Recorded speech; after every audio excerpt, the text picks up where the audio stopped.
Leader of the NDP, Mr. Barrett. Good morning, Mr. Barrett. Good morning, Jack Webster. One simple question. Did you get CUPE last night to order them back to work this morning?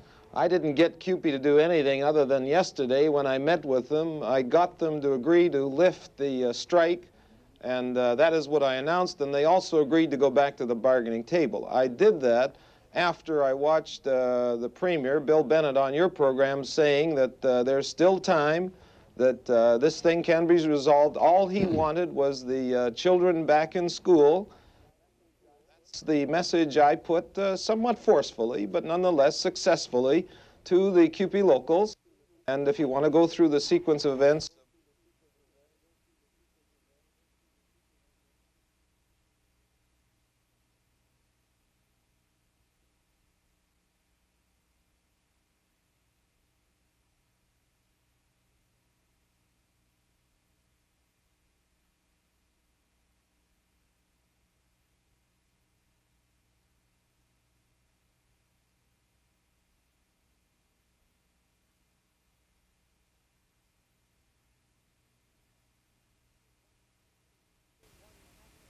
one has to consider the possibility of some direct link between the Minister of Labor and Social Credit Policy and the school board's decision. You mean that somebody leaned on the school boards and said, hey, change your policy, because if you lift the lockout, we and the government are left with egg and legislation all over our face? Something happened in the hour after I announced that the unions would go back to work if the school board lifted the lockout, and then on another channel there was an interview with the spokesperson of the school boards where she said, yes, that still stood, that they would lift the lockout. Something happened in that hour between my announcement, her statement, and the government's position. Mind you, your move yesterday, Mr. Barrett, was obviously a pretty shrewd and well thought out move, because put you in a position in the legislature this morning of saying, I presume, that the back to work legislation is totally unnecessary. Jack, if you recall, yesterday Bill Bennett is the Premier of this province, who is not supposed to take sides, and I understand that. I've been through similar problems, made it a public appeal on television, saying to both of them, look, all I want is the children back to school, in effect. That's what I read. He said, there's still time. That's what he said. I decided as a responsible British Columbian that some resolution must come to this thing, and if I could play a part, I would play a part. I did play a part, and we find, Jack, that people are not going to be able to believe Bill Bennett or Alan Williams or Social Credit in these kind of disputes. It's unfortunate. He did make it clear, and he did. It was on your show as well. There are other channels saying there's still time. I want those children back. I went to the unions. I stuck my neck out. I'll admit that, sure. It's not easy for me to go into a room full of trade unionists and lay a message on them about, okay, the Premier of this province has made an appeal to you. Yeah, but I ask you to respond to that appeal. Yes, it's my political responsibility to do that. I didn't know whether or not the unions were going to respond to that appeal. They did. Now we discover that appeal was not true. That once this condition was met, once the men said, yes, we're willing to go back to work, Alan Williams said, we're going ahead with the legislation anyway. Yes, I know, and you know why, of course. I can think of one logical reason why he might go ahead with the legislation, certainly as of yesterday, Mr. Barrett, and that is when you announced that CUPE would lift the strike and would go back to work in Nelson, there was no guarantee, and there still is no guarantee, that CUPE, prior to the passage of the legislation, couldn't walk out again at any time. Jack, they said, and I announced that at my press conference, that they were willing for the minister to put an arbitrator in there. That's what's been overlooked. A mediator or a binding arbitrator? Not a binding arbitrator, No. but an arbitrator. But that was the hang-up all along. And as a matter of fact, Jack, I'm not at liberty to say some of the other things that I heard during the day, but I have a very strong suspicion that even the name of such an arbitrator was being bandied about 24 hours before I made my announcement. However, you cannot be very unhappy this morning, Mr. Barrett, because after all, because Bennett didn't hit the school boards and the CUPE with a hammer instantly, and made the public appeal, you had time, perfectly properly, don't let me be misunderstood, to embarrass the government greatly by saying, hey boys, get back to work, they'll have to lift the lockout, and I, the leader of the NDP, will be in the happier position of being able to say to them in the House, I'm not voting for your back-to-work legislation because you don't need it. Jack Webster, I'm telling you that these kind of situations are no wins for anybody. In a free society, we must protect every aspect of free approach, including collective bargaining. I believed the Premier yesterday when he said at the news conference, yes, we're going ahead with the session, however, there's still time. He gave that opening. He said there's still time. I decided that, okay, if he really means this, then let's get with it. I'll do whatever I can to get those kids back to school. We discovered, Jack, that obviously he didn't really mean it because I had a commitment from the unions. And you know from your own well-laced experience with trade unions that it is not an easy thing to get them to lift a strike on the basis of an appeal from a politician. You're now accusing Premier Bennett of lack of integrity and not allowing the back to work to take place yesterday without the legislation. Jack, we're going to be faced in the future, 5 years from now, 10 years from now, 5 months from now, with labor disputes in this province. The office of the Premier, used by W.A.C. Bennett, used by myself and by Bill Bennett, should never be placed in the position of looking bad in terms of making a commitment or a promise. Yesterday, he blew it. He blew it, Jack, and I tell you it's tragic because how in the world are other trade unionists or other employers going to be sure that when he makes a public appeal, such as he did yesterday to both sides, that he intends to keep his word? And that's what's bad out of yesterday. That's the long-lasting damage out of yesterday. Yes, we'll go ahead with our session, and yes, they'll go ahead and ram their legislation through. But, Jack, he's left a personal wreckage behind about him making a public appeal and then not keeping his word. And that's the dangerous thing that's happened in these last 24 hours. Barrett tells Webster that Bennett blew it, broke his word, broke his promise, and is bringing in unnecessary back-to-work legislation. He wanted those children back to school. I believed him. I went to the unions and convinced that of them. They were willing to let those kids go back to school. They made the position clear to me that I did publicly, and, you know, okay, I did my thing. I acted on it. They said they would be willing to sit down with a mediator. Jack Webster, it was a break in this dispute. Bennett had won at that point. Okay. All he'd have to say is, look, I'm glad they've heeded my appeal. I'm glad this thing is a matter of resolution. Now everybody get on with your lives and get those children back to school. Okay, next thing is the House. When will we get the details of the legislation by? About 10 after 10? I would imagine about, quarter after 10. I would expect that there would have to be a recess so that the members can read the bill before we go on to the debate. A reasonable recess would be about an hour. That's about the normal time of a recess. Do you think Bennett might pull another double shuffle on you and withdraw the legislation? I hope so. Jack, I hope so. Never mind Bennett or Barrett. Let's talk about gradual maturing of labor relations. One common sense thing, Mr. Barrett. The damn strike's gone on since October 26, and it's only when they're under the heat of the back to work and you move in that the union finally shows some common sense. Well, you'll recall, Jack, that up to that point, I had said publicly that the way to get this thing going was for the Minister of Labor to move in. He did move in, but he should have moved in a long time ago. Secondly, it has gone on a long time. I believe that other things could have been done much earlier. But I'm not the government. I'm the leader of the opposition. I sat on the sidelines. I didn't say anything. I only made one suggestion, which was followed. Then when I saw Premier Bill Bennett make that opening yesterday, I said, okay, I think he means this. I'm going to go and stick my neck out. And I discovered he didn't mean it. One final short question. Don't you think the average person in British Columbia will say, the back of the hand to CUPE anyway, we need the back-to-work legislation? Look, Jack, I don't care about what some people say the back of their hand one way or the other to CUPE or the school boards. That's not the damage that's been done. The damage has been done to the Premier's office by him not backing up what he said sincerely yesterday. He said, I want those children back to work. There's still time.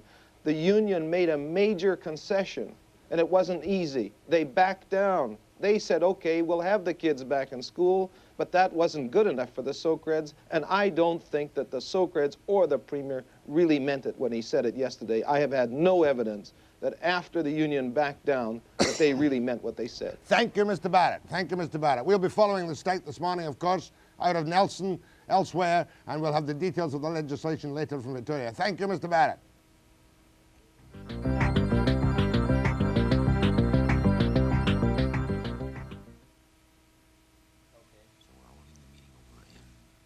Brian, you have a minute of footage that you want, and what is this gentleman's name? Charles Fraser. Charlie Fraser. Charlie Fraser? We can just talk about that. If they can go to the footage anytime, we'll talk about it. Okay, If Brian that- says if you can go to the footage. If that's agreeable with Jack. Yeah. That's agreeable with Jack. The footage we're going to see is the guys going to work, then they come out. We're going to see some buses. Yeah. And we'll make Jack reference. doesn't want the footage. Okay. Okay. So you're not going to have it. So we're going to have it. Yeah. Well, let Brian do that interview. 30 seconds. Let's have Brian do the interview. In fact, I'll tell him to do it. Then you can do what you like with the NG. Okay.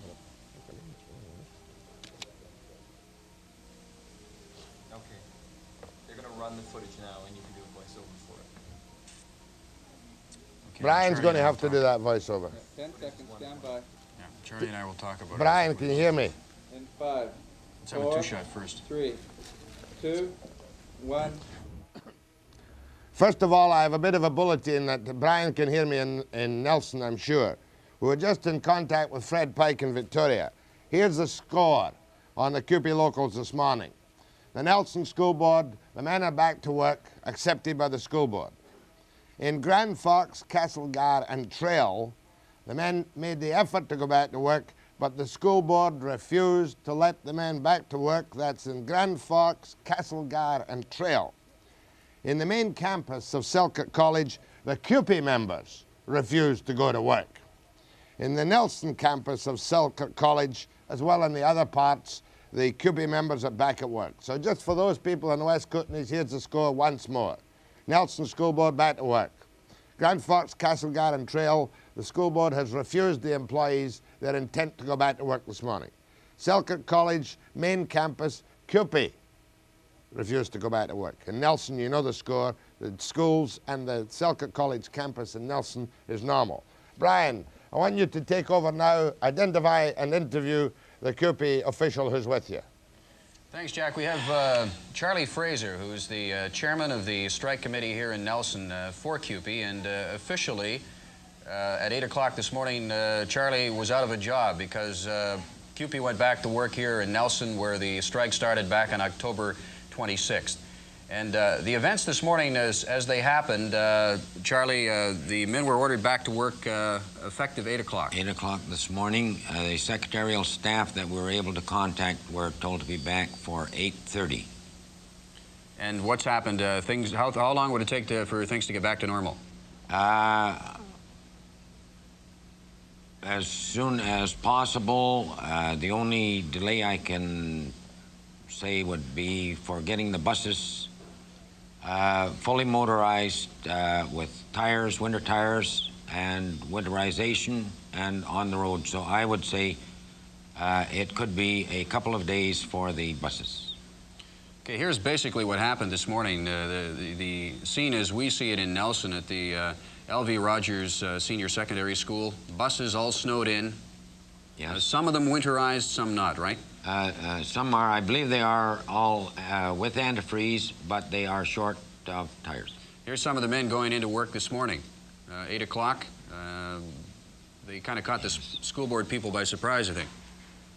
Yes, And this is the some of them going in. Yeah, and this is the end result. They were told to leave the property while everybody sorted things out, and the men are coming back out here again. Some confusion. As we said, the school board people caught napping, so they were told, get out, leave the property while we sort things out here.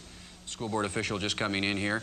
This is 8 o'clock this morning in Nelson, the events that unfolded for us. And here's some more of your colleagues coming out. Yes. Now the situation is they came out, had to wait a little while. Nelson school board officials sorted the confusion out and decided that, yeah, the men should come back to work.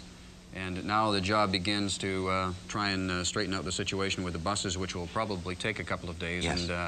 And things will be back to normal here in Nelson. Yes, that is right. Why do you think there's seems to be a general reluctance in some of the other areas for the school board to lift the lockout then, now that you've lifted the strike here?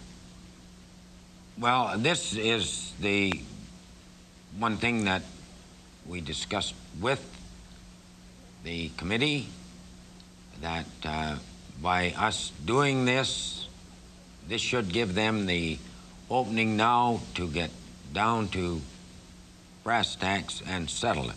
You kind of took the wind out of the sails of the legislature by moving and lifting the strike here 2 hours before they sat down in Victoria. Was that the plan? This could be the strategy in it. What do you think you'll achieve there? Well, it may soften the blow. What type of blow did you anticipate? There was a back-to-work order. Did you anticipate there was going to be something other than that? No comment on my part. Charlie, we don't know what's in the legislation and whatnot, but did you really think the government would drop the legislation if you went back to work today? I wouldn't say that they would drop it, Jack. No. It may soften it. Uh-huh. Anyway, you're glad to be back to work, eh? Well, yes, everybody else is. I have some cleaning up to do, and it'll take time for that to be covered, but I will be back on Monday morning. In any case, just one little question. I didn't get the answer from Fred Pike about it. Have you now officially lifted the Nelson strike? I mean, that's over and done with as far as CUPE is concerned. We have lifted the strike in order to get this completed, Jack, yes. In other words, the back-to-work legislation is something else again, but if there weren't any back-to-work legislation, you'd have to have a new strike vote if you couldn't settle, wouldn't you? That is right. Charlie and Brian, thanks very much indeed. I'm going to take a break right now, Brian, and talk to you off the air, and then I believe we're going to speak to one of the parents. Is that right, Brian? That's correct, Jack. Okay, thanks again, Charlie Fraser. Thanks again, Brian. Nice to see your new coat, Brian. We're back after this break. I was...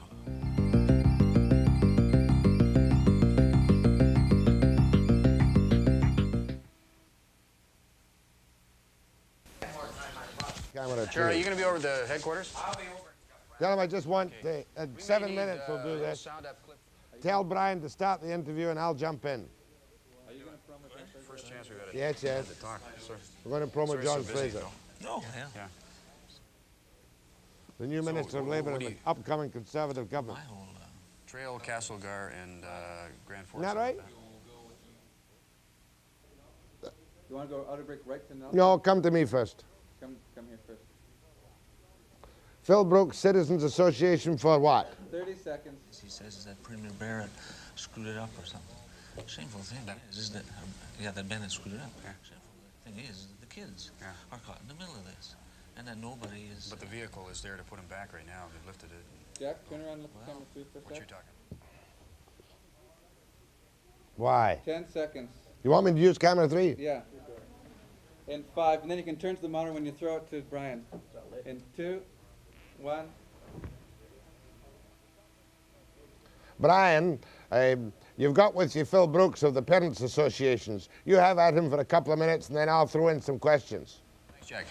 Phil, despite the developments this morning, the thing is over here as far as CUPE is concerned in Nelson. A few of the other areas still locking out their workers. You're not happy. No, we're not at all. The developments that are taking place right now only indicate, the shameful situation that we have. This is blown up into a political thing. Everybody's bantering back and forth, and really who's caught in the middle of the thing is the children. And what we've been trying since the beginning of this issue is to protect the children and ask the government to protect the children.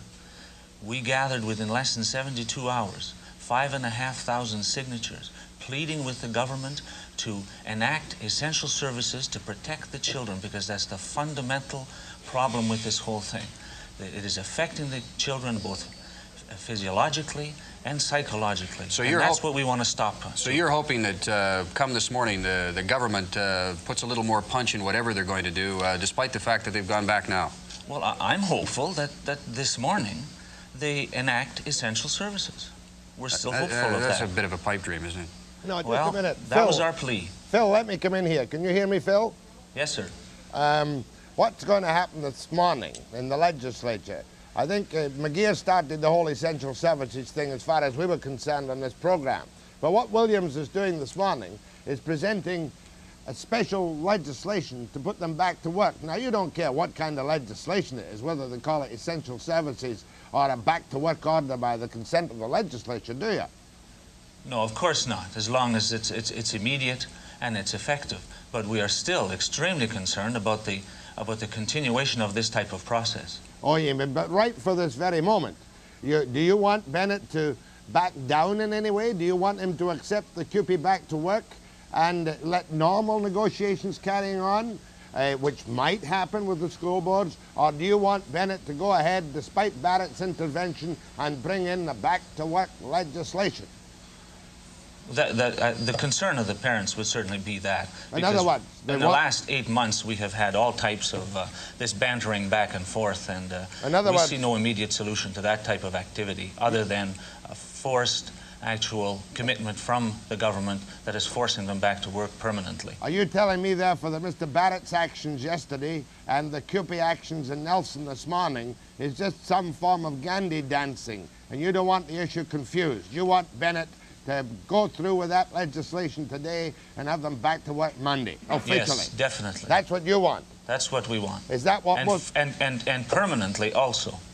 You mean, but then for that, you see, Philly has to change the laws. This bill can only be to apply specifically to this situation right now. Well, our understanding is that when you call the legislature, this is what was needed to enact the essential services. I still feel that is still the solution. No, you're saying that at some future session of the legislature, you would like them to amend the school laws in the same way whereby the teachers accept binding arbitration. You want some such system for the non-teaching people in the future, right? Yes. But at the moment, all they can do is pass one special back-to-work bill which covers this situation for a specific period of time. Whatever the mechanism is needed to enact something immediately, of course, is acceptable to everybody. Mr. Brooks and Brian, thank you very much. We keep watching up there this morning, Mr. Brooks, because our man in Victoria, John Gibbs, as soon as he gets his hands on the form of the legislation, we'll do it live on the air from Victoria. Thank you, Brian. Thank you, Mr. Brooks. We'll be in touch with you during the program. Yeah, go to break.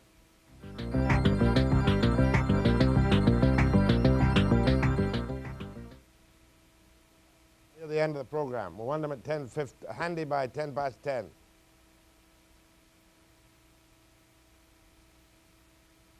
Victoria. Okay, well, I'll do a short shot with Vic then, right now. Do you mind, John?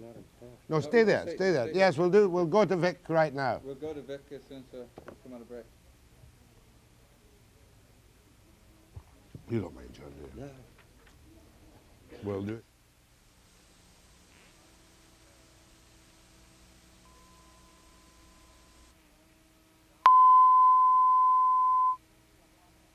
Good morning, Mr. Stevens. How was the weather in California?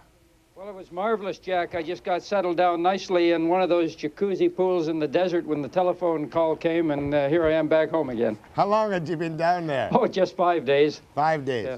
Well, you've caught up to date on the strike, and you know the machinations, I suppose, of the back-to-work complications. Where do you stand on this back-to-work legislation that you're going to face as leader of the Conservative Party, in fact, as the Conservative Party, in 25 minutes' time? Well, of course, you'll appreciate, must have a look at the bill. We don't know what the bill is going to say. But in principle, Jack, I think it's quite clear that the teachers for for years have not had the right to strike in this province in order to ensure education for our children, so that it makes no sense that the school system can be shut down by other forces. Let's be consistent. If the bill is reasonable, if it requires these people to go back to work, I'll certainly be supporting it. But you're saying on the broader view that if we have to have a no-strike arrangement with the teachers, it's quite stupid not to have a no-strike arrangement with a comparative handful of non-teaching people who can tie up the whole system. That's quite right. That's quite right. It's an oversight as far as I can see, and my concern, of course, at least one of my concerns, it seems that both the Premier and the Leader of the Opposition are trying to make as much political mileage out of this as they can, but I think that the issue can be very quickly resolved, and I hope it's done. I hope we do it today. You obviously wouldn't go for any kind of voluntary return to work, as we've seen this morning on the Kootenays by CUPE, and just let it drag on again, eh? Well, voluntary return to work, it's always best to allow the parties to attempt to work out the problem between themselves, and I would support that view. But my concern, and certainly the concern of all parents and students in this province, must be that what guarantee have we got that in the new year or a little farther down the road we're not going to be faced with precisely the same problem? Let's recognize the problem now, and let's see if we can solve it. Anything else? Oh, I suppose Barrett comes out with a little bit of kudos here for his shrewd move, which certainly must have upset Bennett and Williams. Oh yeah, it was a good move, and it shouldn't be entirely rejected. It would have been rather nice if the Premier of the province had responded in kind, but as you know, that's not the style of politics in British Columbia, and quite frankly, that's one of the major problems with this province right now, is that this kind of political game that goes on, this lack of cooperation between those two parties and those two leaders, is something that we're working to change. Yeah, but you know perfectly well no Premier will give an opposition leader credit in the middle of a crisis, nor vice versa. Well, it's about time we started thinking in that direction.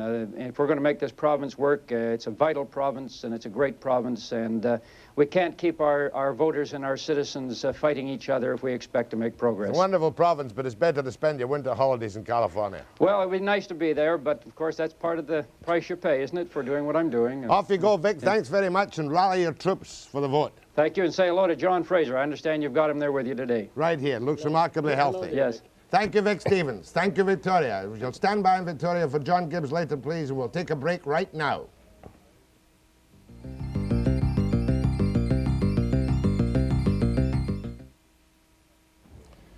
One of the troubles about interviewing John Fraser, Conservative MP for Vancouver South. Vancouver South. He's a very nice, modest, reasonable, pretty expert fellow. And John and I seldom come to blows. I must try this morning, John.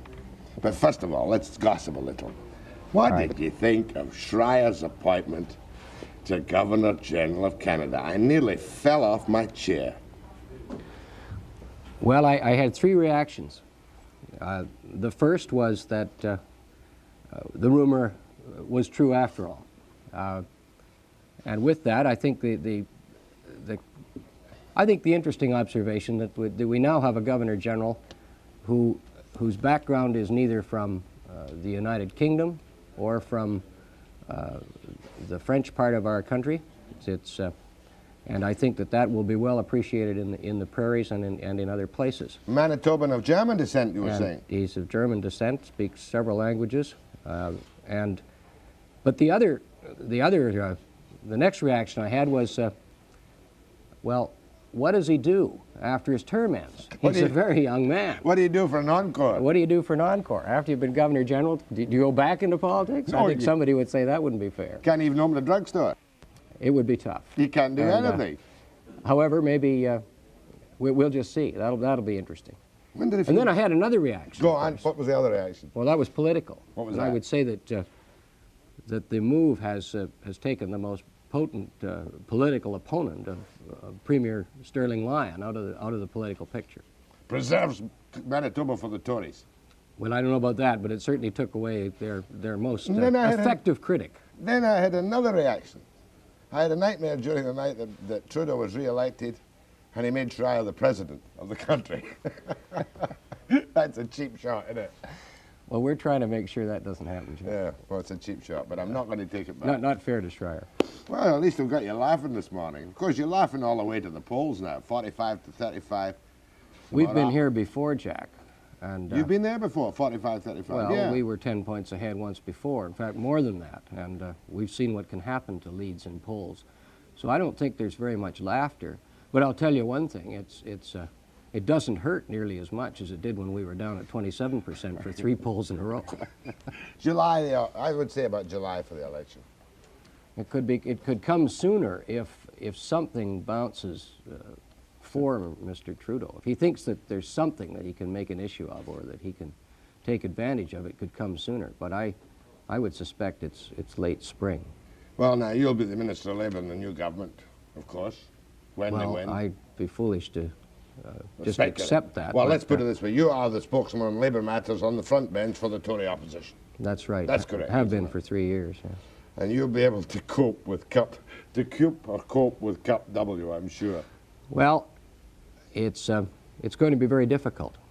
And I think what we desperately need is some peace, and we need some quiet reasonableness on the labor front, both on the part of government and labor, and management and labor. And I think that if we're successful in the election, and if I do have some responsibility in this area, that's the approach that I want to Just take. a minute now. One's got to admire one of the basic moves of the Trudeau government, if I may be forgiven for that statement, and that is that their policy in civil service increases is that the civil service increases must not lead the private market increases, must follow the standards outside of the feather-bedded bureaucracies under which we suffer.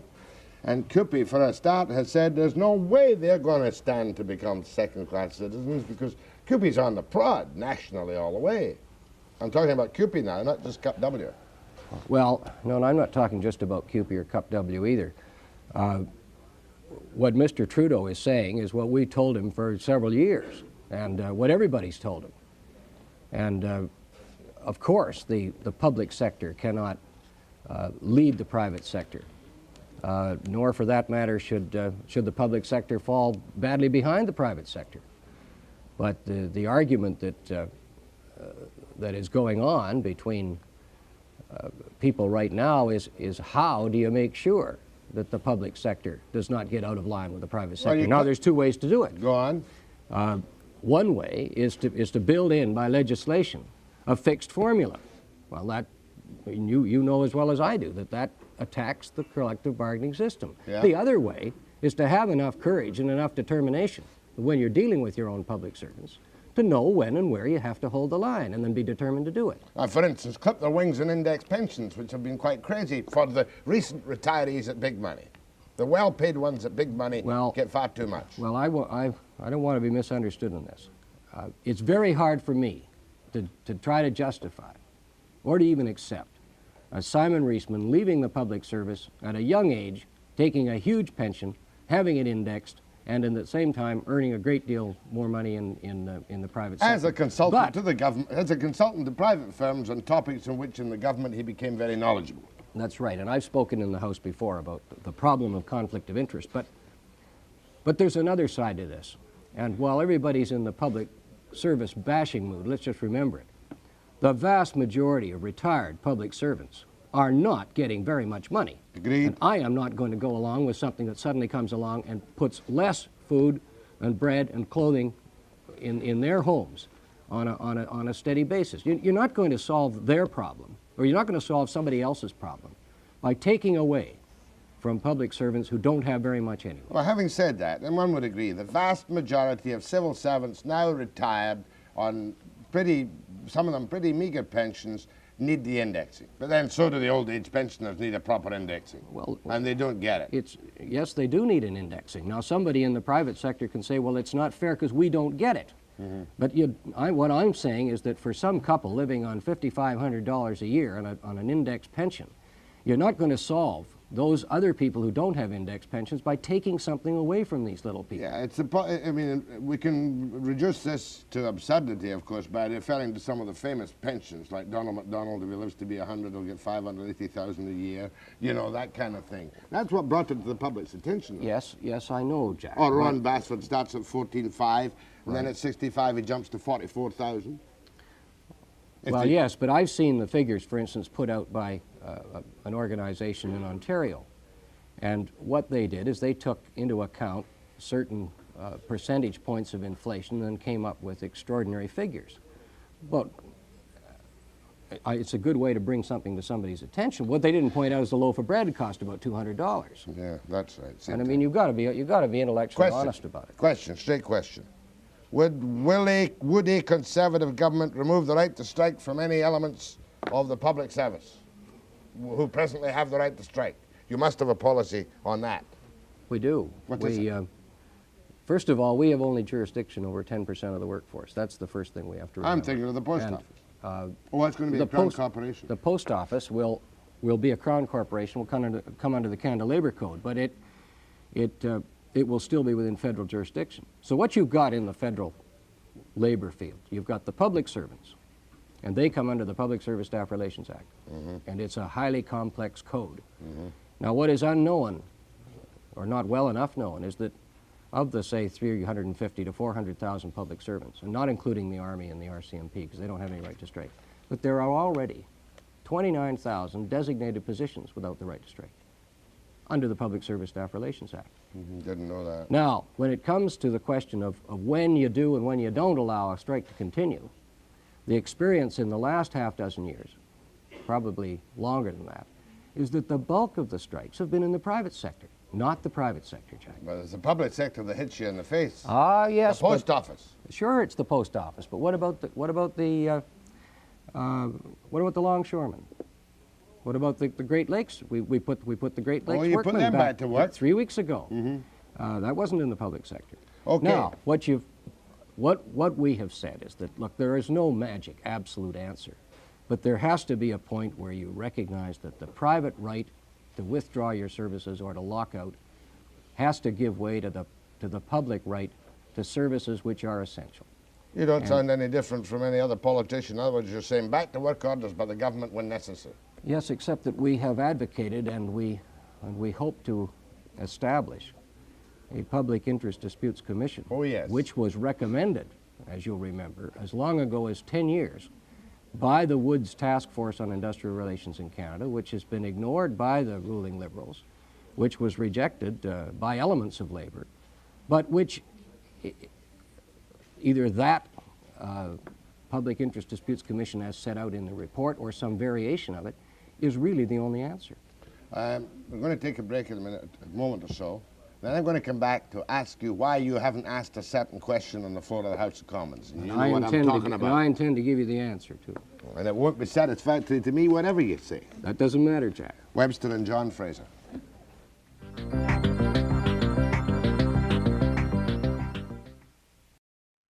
I think very shortly we'll be able to kind of clarify it for you from the point of view of the legislation, which just a moment or so ago was introduced in the House by Labour Minister Alan Williams. The legislation should tell us a back-to-work date, it should set out back-to-work conditions, and it should set out the system by which the dispute will be settled. My speculation doesn't really matter at this particular moment. And just as soon as John gives me the nod, we'll put him on the air. So just for the moment, I think I might take a couple of telephone calls. Take number 8 in the meantime until John is ready. Will somebody tell John that I'll take him as soon as he knows as soon as I'm ready. Go ahead, please, on line 8. Yes, Mr. Webster. Yes, sir. I was just wondering if you've looked into the firing of George Pedden, the detective who unearthed all this. Well, you should know my opinion on Pedden up to now. Pedden gets credit for one thing only, for belling the cat on Benrot. As far as I'm concerned, I'm interested neither in the future nor anything else about Mr. Pedden. John Gibb. Jack Webster. I know you've had that bill for all of 90 seconds. Perhaps you could just take your time and ad-lib what you can with the details of the bill for all the people who are waiting agog throughout the province to hear you. Okay, Jack, I was just reading through and came to Section 11, which I think is the surprise here. The bill, of course, deals with the West Kootenays, and there's a procedure for dealing with that specifically. The Labour Minister said yesterday that the Essential Services Act would not be amended. He felt that there wasn't enough evidence on that. There is a Section 11 in here, however, which will include school boards in the Essential Services Act. They've included that in this bill. although it wouldn't come into force until proclamation. So they have a two-stage bill here. One to deal with the West Kootenay dispute, and they've also expanded they're going to expand the essential services legislation, which would prevent the need for this kind of sitting, of course, in the future, in cases where there is a substantial disruption in the delivery of education services. So they've added education to that list that includes, for example, the ferry workers and so forth already. That would, under the Essential Services Act, would apply to colleges and boards of schools trustees as defined in the Public Schools Act, universities, and institutions as defined in the Colleges and Provincial Institutions Act, municipalities, regional districts, and improvement district corporations under the Water Act. They appear to be, and I stand to be corrected on this, appear to be extending the Essential Services Act to cover municipal employees, regional employees, and I gather all employees or employees of educational institutions. Now that section won't go into effect when they pass the bill today or this weekend. That will, by proclamation, that would come into effect at a later date by the Cabinet. In the case of the West Kootenay School Board, which of course the bulk of the bill deals with, there is provision here for a special mediator to be appointed upon the Act coming into force, and he'll have a term of 30 days to assist the parties in settling the terms of collective agreements. And I skipped some of the small print here. However, I gather it goes, when the special mediator reports to the minister that the parties are unable to renew or revise their collective agreements, it goes, the minister may appoint a board or boards of arbitration. And the arbitration will be binding, I believe. I saw that a moment ago, yes. So what he appears to be doing is going to give another 30 days to negotiate with a special mediator on the scene. And if after 30 days the special mediator tells the minister that, that the parties aren't going to come to agreement on their own terms, you set up a one or more boards of arbitration, and their decision would be binding on the parties. Great stuff, John. Let me get that quite clear. 30 days with a special mediator, and then after that, binding arbitration. But when is the back-to-work date? When do they have to be back to work? Immediately on the passage of the bill? Or that would, within 48 days of this act receiving royal assent. 48 hours. 48 hours, I'm sorry, you're right. Yeah, we almost... It's almost gone on for 48 days. No, 48 hours, 2 days. Now, 48 hours. Now, what are you feeling do you get in the legislature? Is it going to be a filibuster, or will it be passed today? Well, this is right off the top of my head. This 48 hours is an interesting provision, because that means that if they, I would believe, if the NDP were to debate it into the weekend, they could delay the return to the schools on Monday. Sure they could, be Wednesday. Because there's that 48-hour buffer zone in there. Well, I would think that would tend to put the pressure to pass them, so that 48 hours can pass before Monday morning. So therefore it's quite obvious that there's nothing special about the provisions of pay here. It's back to work at the present rates of pay within 48 hours of the passage of the bill, 30-day mediation, and if that doesn't work, binding arbitration. That's the basic guts of that bill. That's the guts of it. Okay, next point. That's an explosive one about the amendment in Section 11, because the way you read it to me, it would seem that colleges, universities, schools, municipalities, water districts, and everybody else can, when that section is proclaimed, be covered by the implementation of the Essential Services Act. That's right, which would allow the Cabinet to make the decision once that these provisions, the schools and municipalities, are written into the Essential Services Disputes Act, the formal name. The Cabinet can decide when to invoke it and when not to invoke it. Okay, the only imponderable now is how long will the debate last in the House? Well, I told you a moment ago that the 48-hour provision might speed it up. I would think that is a substantial change, that provision in the Act, so that if that's not removed, now it's possible, I suppose, they could pull that out for further study or whatever, but the opposition is going to be awfully reluctant to pass that quickly. That is a generic change, not just a change dealing with this issue. John, I'll let you get back to the House. Thank you very much for this extended coverage. The Kootenays knows about it now instantly from you, and we'll see you tonight on the News Hour, if not before. Okay. Thank you, John Gibbs, our man in Victoria. Now, can I switch to Nelson for a moment? Or have to stretch him for a minute? Maybe we don't need to switch to Nelson. They've got the story, I think, now. How long would it take to switch to Nelson? We have Nelson. Brian. Jack. Did you hear it? We did. So the back-to-work bill is in, despite the tactics and the actions of CUPE today, and it will come. The back-to-work will come into effect 48 hours from the time the bill is passed. Yes.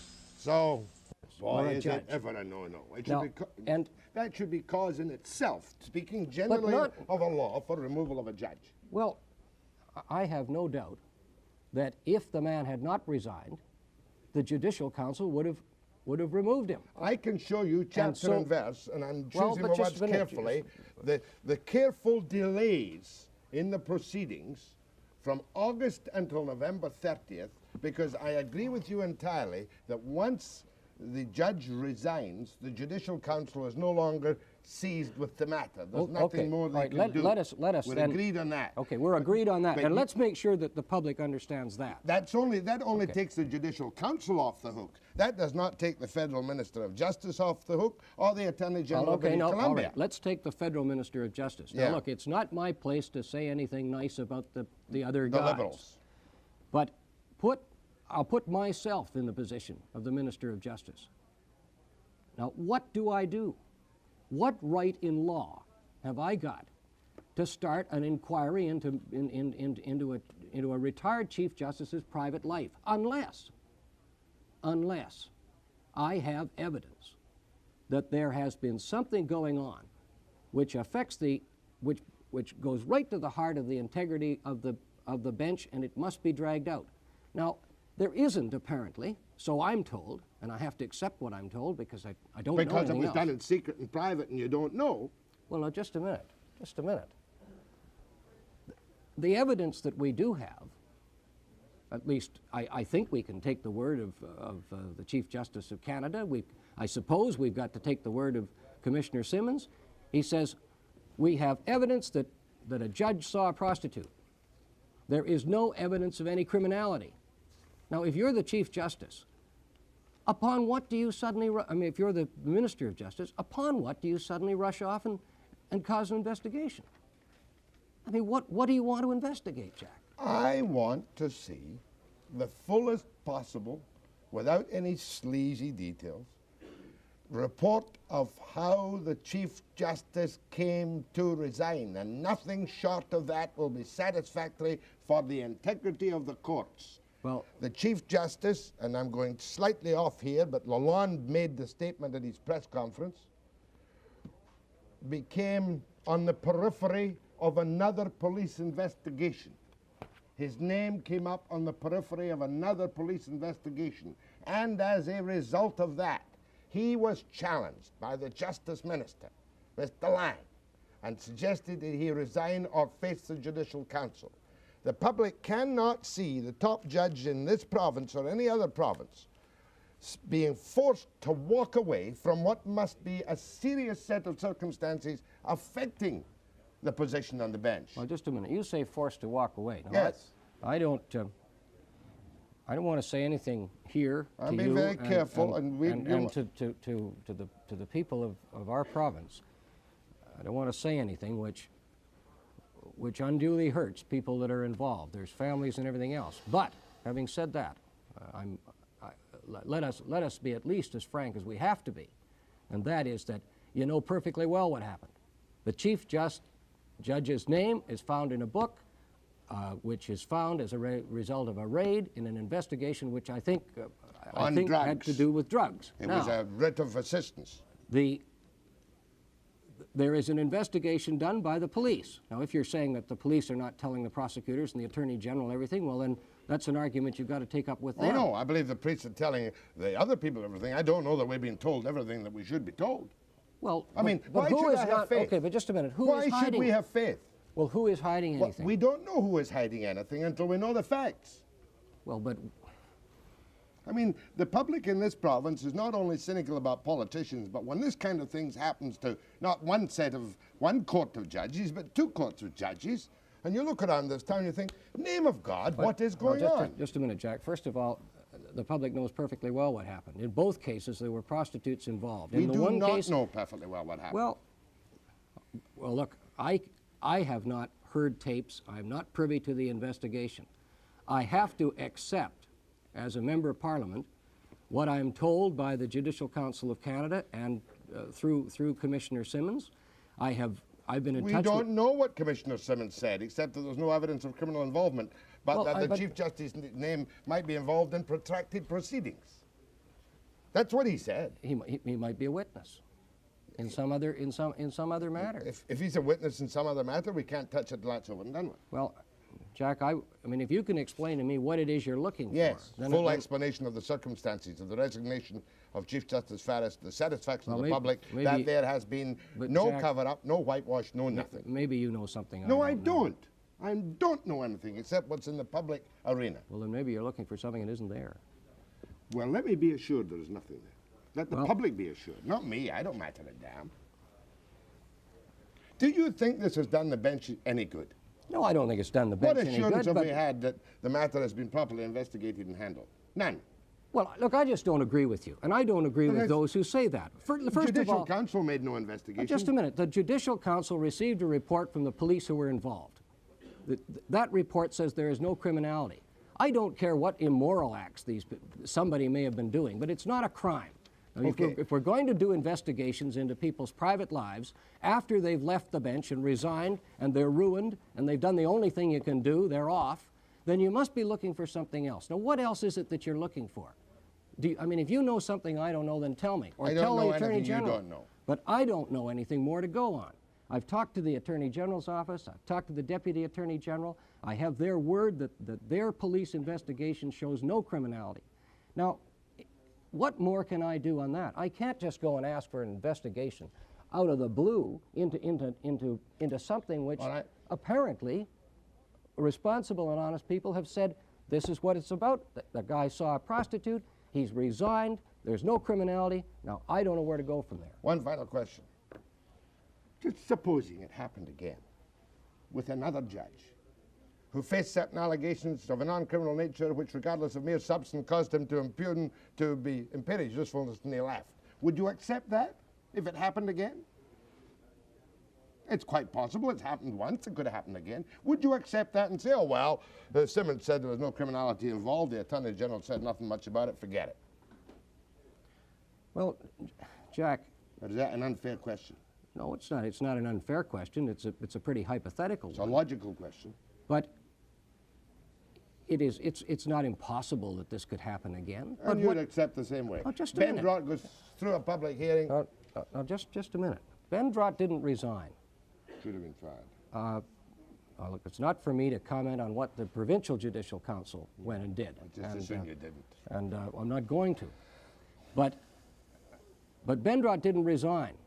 As long as he sits there with a cloud over him, then of course there's a reason to have an investigation, because it goes into the manner of person he is, not whether he's committed a crime or not.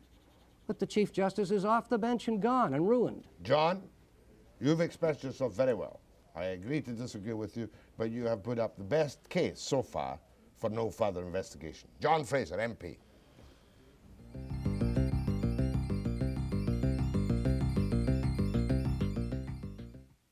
John, that was you. Linda, where's Michelle? Yeah. That's good. Michelle. But it's deadly. I'm never going to give this up. Because I do know. Jack, they just rang the bell in the legislature, so they're just going to take the vote. It's just appalling. And you know who's maddest of all? Yeah, I just told them. Leon Lalonde. So, what did you want to do with it? Like, they just didn't. I'll talk to John. No, I see your point on that. Yeah, we'll do another. You did that very well. Linda, where's Michelle? Susan or somebody. Where are my skivvies? Where are all the wee skivvies? I think your skivvy went up to. Jump skivvy. Jump skivvy. We're not on the air now. No. But Why the hell did that council let Ben Drott off? because Frank Masco and H.A.D. Oliver were polishing their own buttons. Yes. Well, John, I'll tell you what we're doing now, people. We've got the live feed to Victoria, and we're hopeful. The bell has just gone for the session of the legislature, and if we get that little bit of paper back to work in the Kootenays, We'll give you, John Gibbs will pop into the microwave studio in Victoria and fill us in right away. By the way, I will give a little bulletin to the Kootenays right now, and to CUPE and the Kootenays, and this comes from Gary Cleve, the spokesman for the school boards involved. He phoned me up to say that there is nothing to prevent the CUPE employees going back to work now where they wish to go back to work, in Grand Forks, Castlegar and Trail. In other words, they're not saying, hey boys, come on back. But as Cleve said to me, they had an official notice of the strike being started, and I gathered from him that they don't have an official notice of the strike being ended. But what the school board is now saying, if Charlie Fraser is listening, or Fred Pike, we, the school boards and the Kootenays, will do nothing to prevent you from going back to work. That's a slightly different nuance from saying, come on back, boys, all is forgiven. But that is the official message from the school board. The studio in Victoria is still empty. John, I think there's a couple of calls for you. I've been working too hard this week. Really, I came into television to kind of semi-retire, and I'm going like a mad steam engine. But I told you, Jack, that you just end up running around in greater circles with more speed. As long as it's not ever decreasing circles. I was very careful about that. I nearly slipped into the old army song. You gotta watch these lawyers. Go ahead on line one to John Fraser. Mr. Fraser. Yes, sir. Would you agree with me, sir, that probably the most critical thing in this whole issue of the judges has been overlooked, and that is the apparent use by the police of a writ of assistance to kick down the door of this prostitute on the pretext they were This woman who is charged in the body house. Let's be careful with our terminology. Well, can you use a writ of assistance to go into a body house? You can use a writ of assistance to go in anywhere, can't you, John? Yes, you can. I frankly got some views about writs of assistance. I don't like them very much, and if that's what your point is, it's a point of some interest. But I don't think that that's the most important issue in the whole judge's affair. The most important issue is that in the minds of ordinary people, the whole judiciary has been brought into contempt, and there's an awful sense of dismay out there. That is the most important thing out of the judge's affair, because it strikes right to the heart of the confidence we have in our judges and our courts. They're even more important than the politicians in many ways, the judges. The most frightening thing to me, sir, is the fact that this almost Gestapo technique, it becomes a fishing expedition. It always has been. Well, it always has been. The thing should be stopped, but we no longer have the protection of requiring a warrant or anything. These birds can walk into our house on the pretext they're looking for anything. Sir, have you just wakened up? You know this has been going on since time immemorial. For a long immemorial. time, but this is a good opportunity to bring it to light. Thank you, sir. Thank you, sir. I regard that as off the topic, John. Well, I think it's off the topic. It's an important matter. It's something that I've had something to say about before. But it's not related directly to this business. Go ahead, please.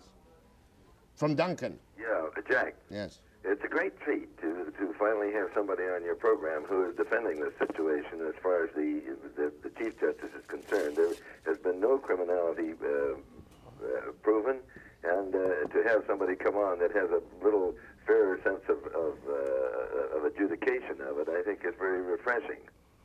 That's why he's on, I suppose, Ted. This is a sign of the establishment, and I will do him the decency of not identifying. Well, you've already gone a long way, I think, to identify Ted, him. You always wear a bootlicker. Thank you, Ted. That'll put him in his place, won't it? There's a lot of free speech around here, isn't there? Well, he risked my life once. He once sent a helicopter over for Linda and myself to go over to speak in Duncan. Never again. Well, was it the helicopter trip that was the risk, or the speaking? The speaking and the helicopter trip. Go ahead, please. John Fraser. Yes. Not only do I not have any faith in the high courts, I don't have any faith in the Judicial Council, the police, or lawyers as politicians.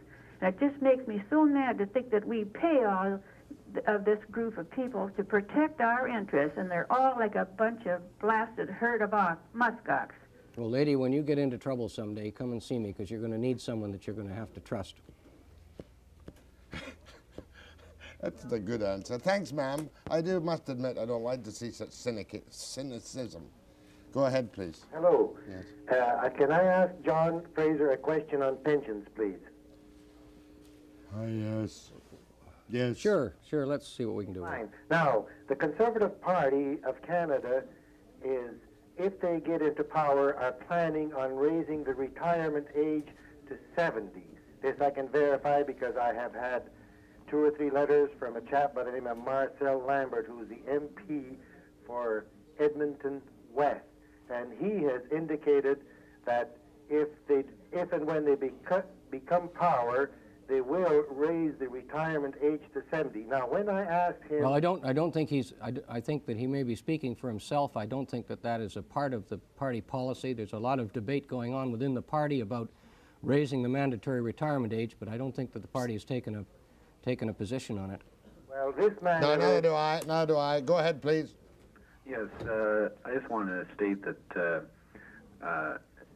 watching your program for some time now in connection with the judges affair, it seems that Mr. Fraser here is the first person who's taken an attitude that enough is enough and let's get on with other pressing matters. I think a person like Judge Farris, as he says, has lost his position at this point in time and has virtually been ruined. I don't think it serves any purpose to go back to the McCarthy days when you just want to start taking apart a person and, It doesn't matter for a private individual. Judges, when they take that position, have lifetime security, freedom from normal criticism, a special status in the community, and have a responsibility to behave in a very special way. And there can be another incredible thing in Lalonde's statement was, after all, we must point out that to have sexual relations with a prostitute is not in itself illegal. I'd have been much happier if he'd said, we are going to look at the judge's code of conduct and we're not going to tolerate any such behavior. That was an appalling weak statement. I'm not here to defend what Lalonde said in that statement, and I found that passing strange. Distasteful. But the gentleman who has just called in said that, McCarthy, there's no question of McCarthy. That what I'm saying is enough is enough. I enough. understand what he's getting at, but I'm not quite saying that. What I'm saying is that in the absence of some indication that a crime has been committed, this man is gone, and so there isn't anything more to do. Now, it's not a question really of just saying enough is enough, because I take it seriously. I take it very seriously. Let's go on that just for a moment while our friend here listens. I accept your position on the Judicial Council. I don't like the inordinate delays in their deliberations. I didn't like that. I wouldn't involve you in that. Once he quit, that's the end as far as they're concerned. Okay, if there were a police investigation, who was to conduct it? The police of the province. Right. The Attorney General's Under Department. who? Under the Attorney General's Department. Has he done that? Well, I'm told that they have. The Attorney General's office tells me they have, and that there is no evidence of criminality. Have we any assurance that that in fact has been done? No. Well, you've got the attorney. It's not my place to defend the Attorney General either, but you have the Attorney General's word. No, the Attorney General's standard statement has been that this is a matter for the federal government. This is a matter for the federal government. This is a matter for the federal government. We have been ping-ponged about. Well, just a minute, Jack. If the Attorney General has said that, and that's not what he said to me. Oh, he just spoke to him yourself? No, I spoke to his deputy. He won't speak to me, the Attorney General. Well, I happened to speak to his deputy, but it certainly wasn't because Mr. Gardam wouldn't speak to me. It just happened to be that it was the deputy I got to. I'm hurt. But I certainly didn't get the feeling that at the present time, the position of the Attorney General is that if anything's to be done, it must be done in the federal field. Well, if anything is to be done relating to crime, then it has to be done by the province now. As a matter of fact, I could quote you chapter and verse of other memoranda from Neil McDermott, which would seem to cover certain action in this case which has not been taken. Now, I know there's evidentiary problems. But Jack, you put me in an awful spot there. Now you're referring to something I've never even heard about. But I'm trying to make the point that Gardam has said again and again and again, federal government, none of my business, none of my business. The Deputy Attorney General's Department tells you there's nothing to prosecute it. I'm prepared to accept that, but I'm not prepared to believe it until I see it in public.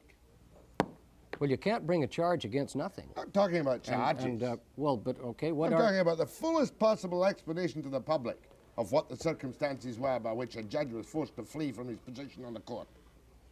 Well, it can happen once, it can happen again. Maybe you know something I don't don't know. Well, you seem to know something about a memorandum from McDermott. I don't know about that. That's a different thing. But I'm telling you right now, what would happen if the Chief Justice in some other province got up today and said, oh, I've been faced with certain allegations which are, regardless of mere substance, non-criminal nature. I'm going to quit. We can't stand for that blanket walk away by our top officials. Well, let me put it in something that you can chew, in terms you can chew on a little bit. Let's suppose that the investigation showed that there was a concerted attempt by criminals to involve people in high places so that they could be either not blackmailed directly, but that they could be pushed into positions where they wouldn't do their duty.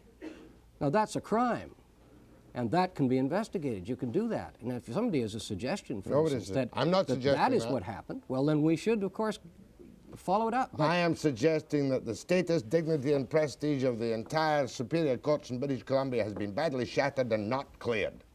So I've got to leave you there, and I'm not trying to cut you off. Webster.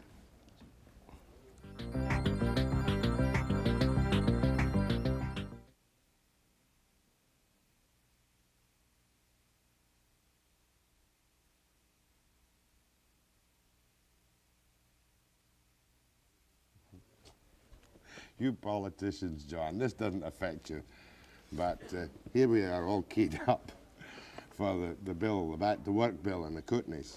So they ring the bell a little bit late this morning, I think about between 10 and quarter past over in Victoria, and now I'm reliably informed by an unimpeachable source that they're presently engaged in making laudatory speeches and congratulatory messages and sending bouquets of roses and whatnot to Ed Schreier. But the whole blinking province is waiting to hear about the Back to Work, and they're talking about Schreier. But politicians are always nice to each other after the politicians depart. That's right, isn't it funny? It really is quite funny. Well, we probably won't get it before we go off the air, but we'll keep it up. We'll keep the links open to the last second. Which telephone call, madame? Go ahead to John Fraser. Thank you, Mr. Webster, and good morning to both you and Mr. Fraser. Mr. Fraser, may I say that you are, in my opinion, doing an excellent job in Ottawa. I hope you keep it up, and I'd love to see you with a little more authority there after the next election. Well, that's very kind of you, sir. Thank you, sir. I presume that's all you want to say? No, what I wanted to say... That's the nice part. Mr. Webster, which I would like Mr. Fraser's opinion on as well. On this Bendroth case, I would like to know who originally appointed him to the bench. Was it the Barrett government, W.A.C. Bennett, or was it Bill Bennett? I don't know offhand. I'm not quite sure. I'm not about to speculate. Just let me tell you this, that they're appointed by order in council, and I think that despite the actions of the BC Judicial Council, they can be fired by order in council. It's another example, in my view, of Mr. Gardam's indecision. However, I don't know when he was appointed. I'm not about to speculate on it. Go ahead, please. Well, I think. Oh, sorry. Well, hold on, please. Do carry on, Mr. Fraser. Well, all I wanted to make clear was that Mr. Bendroth is a provincial